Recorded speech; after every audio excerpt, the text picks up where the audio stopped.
पावसाच्या पाण्यातून चालल्यानंतर तुमच्या पायांना खाज सुटते का? किंवा तुम्हाला वाटतं का की रस्त्यावर साचलेलं पाणी म्हणजे फक्त पावसाचं स्वच्छ पाणी आहे?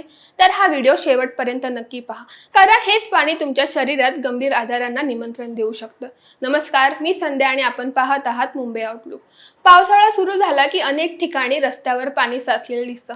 ऑफिसला जाताना, शाळेत जाताना किंवा बाजारात जाताना आपल्याला अनेकदा त्या पाण्यातून चालावं लागतं. पण तुम्हाला हे माहीत आहे का की हे पाणी फक्त पावसाचं पाणी नसतं.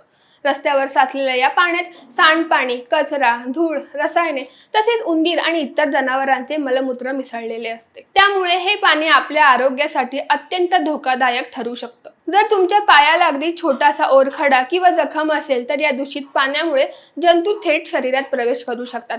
त्यामुळे त्वचेवर लालसरपणा, सूज येणे, जळजळ किंवा गंभीर इन्फेक्शन होण्याची शक्यता वाढते. दुसरी एक सामान्य समस्या म्हणजे चिखल्या किंवा फंगल इन्फेक्शन. जेव्हा आपले पाय बराच वेळ ओले राहतात तेव्हा पायांच्या बोटांमध्ये बुरशी वाढू शकते. यामुळे खाज सुटणे, आग होणे, त्वचा सोलणे आणि लालसरपणा अशा समस्या निर्माण होतात. पण सर्वात गंभीर धोका कोणता असेल तर तो म्हणजे लेप्टोस्पायरोसिसचा.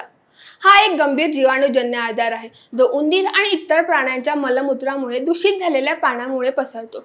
या आजारामुळे ताप, अंगदुखी, डोकेदुखी, उलट्या आणि गंभीर परिस्थितीत किडनी किंवा लिव्हरवरही परिणाम होऊ शकतो.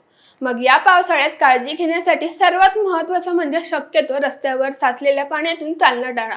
जर जाणे आवश्यक असेल तर घरी आल्यावर लगेच पाय कोमट पाणी आणि अँटीबॅक्टेरियल साबणाने स्वच्छ धुवा आणि व्यवस्थित कोरडे करा. ओले मोजे किंवा बूट त्वरित बदला. त्यानंतर पाय पूर्णपणे कोरडे करा आणि सर्वात महत्त्वाचं म्हणजे पायाला खाज येणे, जळजळ होणे, त्वचेवर पांढरे डाग पडणे किंवा सूज येणे अशी कोणतीही लक्षणे दिसल्यास त्याकडे दुर्लक्ष करू नका. वेळेत उपचार घेतल्यास मोठा धोका टाळता येईल. लक्षात ठेवा, पावसाचं पाणी साधं वाटलं तरी ते आरोग्यासाठी धोकादायक असू शकतं. त्यामुळे पावसाळ्यात स्वतःची आणि आपल्या कुटुंबियांची काळजी घ्या.